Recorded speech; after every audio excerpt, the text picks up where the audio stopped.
Good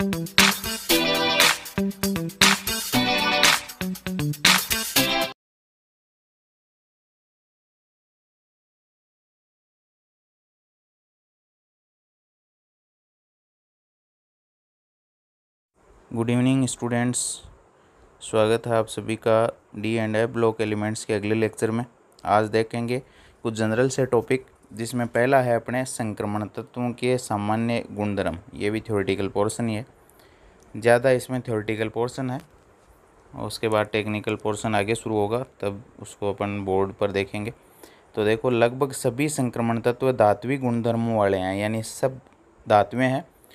कुछ अलग प्रकार के गुणधर्म दर्शाती है धातुओं में भी, जैसे मरकरी लिक्विड है तो धातुओं वाले गुणधर्म जैसे उच्च तनन सामर्थ्य, यानी इनका तार खींचा जा सकता है। तन्यता यानी तार खींचा जाना। वर्धनीयता यानी चोट मारने पर ये फैलते हैं। उच्च तापीय तथा विद्युत चालकता, धात्विक चमक, ये सब गुणधर्म अपन पढ़ चुके हैं, 10वीं क्लास का मामला है।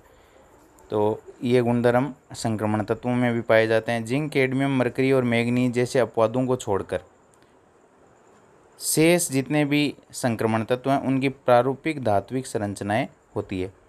जैसे अपन ने HCP पढ़ी, CCP पढ़ी, BCC पढ़ी, तो वो प्रारूपिक धात्विक संरचनाएं इनकी होती है।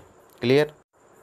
देखो, वो संरचनाएं जो है वो ये रही, हर एक की, ये 3D, ये 4D, ये 5D सीरीज, और इनकी विभिन्न प्रकार की कौन से धातु की संरचना किस प्रकार की है। केवल मैग्नीज विशेष प्रकार की, X का मतलब विशेष है, जिंक, कैडमियम और मरकरी, इनकी विशेष टाइप की होती है। ये ऑब्जेक्टिव टाइप का क्वेश्चन जो है वो बनता है कंपटीशन एग्जाम्स में। इनमें से कौन सी संक्रमण धातु की विशेष संरचनाएं होती है, तो जिंक, कैडमियम, मरकरी और मैग्नीज को छोड़कर बाकी किसी की विशेष नहीं होती है, स्पेसिफिक विशेष प्रकार की नहीं होती है। किसी की BCC है, किसी की HCP है, किसी की CCP है, लेकिन इनकी विशेष प्रकार की संरचनाएं होती है। तो ये टेबल में से अपने को 4 ये तत्व ध्यान में रखने। क्लियर? अब देखो, नेक्स्ट है भौतिक गुणधर्म। और भौतिक गुणधर्मों में आपको पता है संक्रमण धातुएं हैं वो अति कठोर होती है और अल्प वाष्पशील होती है, यानी वाष्पित आसानी से नहीं होती है और बहुत ज़्यादा कठोर होती है। केवल किन को छोड़ करके, जिंक, कैडमियम और मरकरी के अपवादों को छोड़ करके। इनके गलनांक क्वथनांक उच्च होते हैं, यानी मेल्टिंग पॉइंट और बॉइलिंग पॉइंट हाई होते हैं। कारण क्या है? कारण क्या है? तो कारण है NS इलेक्ट्रॉनों के अतिरिक्त N-1 जो D इलेक्ट्रॉन है वो भी धातु बंध निर्माण में भाग लेते हैं। तो मजबूत बंध बनता है, और जहाँ मजबूत बंध पाए जाते हैं परमाणुओं के मध्य, वहाँ गलनांक और क्वथनांक उच्च होते हैं। तो देखो, संक्रमण धातुएं अति कठोर अल्प वाष्पशील होती है, इनके गलनांक और क्वथनांक उच्च होते हैं। ये इंपॉर्टेंट लाइन है, इंपॉर्टेंट सवाल भी है। कारण क्या है? देखो, उच्च गलनांक का कारण अंतर परमाणविक, यानी परमाणुओं के बीच में, ये परमाणु है, ये परमाणु, इनके बीच में धात्विक जो बंधन होता है, क्योंकि ये सब धातुएं हैं। धात्विक बंधन में NS इलेक्ट्रॉनों के अतिरिक्त, एक तो NS इलेक्ट्रॉनों के अतिरिक्त N-1 D कक्षकों के अधिक इलेक्ट्रॉनों की भागीदारी है। यानी NS इलेक्ट्रॉन तो भाग लेते ही लेते हैं, N-1 D कक्षकों के इलेक्ट्रॉन अधिक मात्रा में भाग लेते हैं। इसके कारण इनके गलनांक और क्वथनांक उच्च होते हैं। तो ये इंपॉर्टेंट हो गया, ये वाला पोर्शन याद रखना है, अपने को लिख लेना है। क्लियर? अब देखो आगे, केवल मैग्नीज Mn और टेक्नीशियम के अपवादों को छोड़ दें तो किसी भी श्रेणी में धातुओं के गलनांक D5 पर विन्यास पर अधिकतम होते हैं। यानी जब इलेक्ट्रॉनिक विन्यास में D में कितने इलेक्ट्रॉन होते हैं? 5 इलेक्ट्रॉन होते हैं, तो गलनांक क्या होते हैं? अधिकतम होते हैं या उच्चतम होते हैं। केवल किसको छोड़ दें? मैग्नीज को और टेक्नीशियम को। ये अपवाद स्वरूप इनके गलनांक क्या होते हैं? ये श्रेणी के मध्य में होते हैं। इनमें D5 इलेक्ट्रॉनिक विन्यास भी होता है, लेकिन इनके गलनांक क्वथनांक कम होते हैं।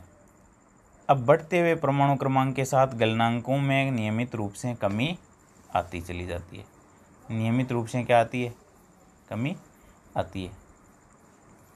ऐसा क्यों है? ऐसा इसलिए है कि वो अयुग्मित इलेक्ट्रॉनों की संख्या कम होती चली जाती है, जिससे धात्विक बंधनों की संख्या घटती है। और धात्विक बंधन जब घटता है, यानी परमाणुओं के मध्य धात्विक आबंधों की संख्या तो गलनांक क्वथनांक कम होते चले जाते हैं। इनकी कणन एंथैल्पी, एंथैल्पी ऑफ एटोमाइजेशन, यानी जो परमाणु आपस में जुड़े हुए हैं उनको अलग अलग करने के लिए जो एनर्जी अपने को देनी पड़ती है वो क्या होती है, कणन एंथैल्पी के मान क्या होते हैं, उच्च होते हैं। और उच्च होने का कारण भी क्या है, प्रबल धात्विक बंधन है। क्लियर, क्या है, प्रबल धात्विक बंधन के कारण क्या होते हैं, इनके गलनांक क्वथनांक भी उच्च होते हैं और कणन एंथैल्पी, एंथैल्पी ऑफ एटोमाइजेशन के मान भी उच्च होते हैं। प्रत्येक श्रेणी के लगभग मध्य में उच्चतम मान तथ्य को दर्शाते हैं कि प्रबल अंतराण्विक अन्योन्य क्रिया के लिए प्रति डी कक्षक एक अयुग्मित इलेक्ट्रॉन होना विशेष रूप से अनुकूल है। तो प्रत्येक श्रेणी यानी 3D, 4D और 5D, 6D के मध्य में जाकर के कणन एंथैल्पी के मान क्या हो जाते हैं, उच्च हो रहे हैं, लगभग उच्च हो रहे हैं। उसका कारण क्या है, उसका कारण यह है कि प्रबल अंतराण्विक अन्योन्य क्रिया के लिए प्रति डी कक्षक यानी प्रत्येक डी कक्षक में एक अयुग्मित इलेक्ट्रॉन होगा तो धात्विक बंधन क्या होगा, मजबूत होगा। और धात्विक बंधन जब मजबूत होगा तो कणन एंथैल्पी के मान भी उच्च होंगे। क्लियर, ये ग्राफ देखो क्या बताते हैं, टाइटेनियम, वेनेडियम, क्रोमियम, फिर मैग्नीज, संक्रमण तत्वों के गलनांक देखो, टाइटेनियम, वेनेडियम, क्रोमियम तक बढ़ते हैं, फिर मैग्नीज में घट गए, फिर आयरन से बढ़ते हैं आयरन तक, फिर कोबाल्ट, निकल घट गए, फिर कॉपर घट गए। क्लियर, और इसी प्रकार की बाकी तत्वों में भी इसी प्रकार की प्रवृत्तियाँ पाई जाती है। तो ये 3D हो गई, ये 4D हो गई और ये 5D सीरीज हो गई। तो तीनों में प्रारंभ से मध्य तक तो क्या होते हैं, गलनांक बढ़ते हैं और फिर घटना शुरू हो जाते हैं। टंगस्टन का गलनांक देखो सबसे ज़्यादा होता है, आप जानते हो टंगस्टन बल्ब के फिलामेंट में काम में आता है, इसका उच्च गलनांक होता है इसीलिए। इसके अलावा देखो कणन एंथैल्पी देखो, पहले प्रारंभ में बढ़ती है, फिर मध्य में जाकर घटती है, फिर बढ़ती है और फिर घटती है। इस प्रकार का यानी एम टाइप के ग्राफ जो हैं यहाँ अपने को देखने को मिलते हैं। कणन एंथैल्पी के मान प्रारंभ से मध्य तक तो बढ़ते हैं और मध्य में जाकर के एकदम डाउन होते हैं, फिर बढ़ते हैं और फिर घटते हैं। इस टाइप के ग्राफ अपने को देखने को मिलते हैं। तो ये ग्राफ भी अपने को थोड़े से ध्यान में रखने हैं। इसके अलावा मैग्नीज और टेक्नीशियम में देखो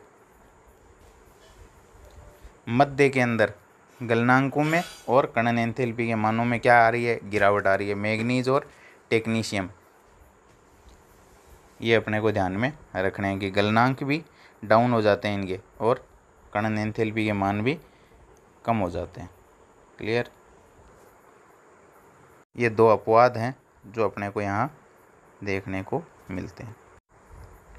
अब देखो संयोजी इलेक्ट्रॉन, वैलेंस सेल में इलेक्ट्रॉन यानी संयोजी इलेक्ट्रॉनों की संख्या जितनी अधिक होगी प्रबल परिणामी आबंधन उतना ही अधिक होगा, यानी आबंधन उतना ही मजबूत होगा जितने संयोजी इलेक्ट्रॉन ज़्यादा होंगे। चूँकि धातुओं के मानक इलेक्ट्रोड विभव के निर्धारण में कणन एंथैल्पी एक महत्वपूर्ण कारक है, इसको आगे देखेंगे अपन।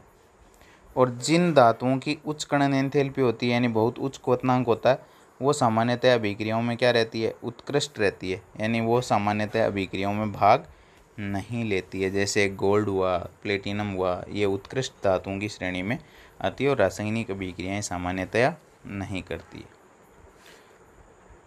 क्लियर।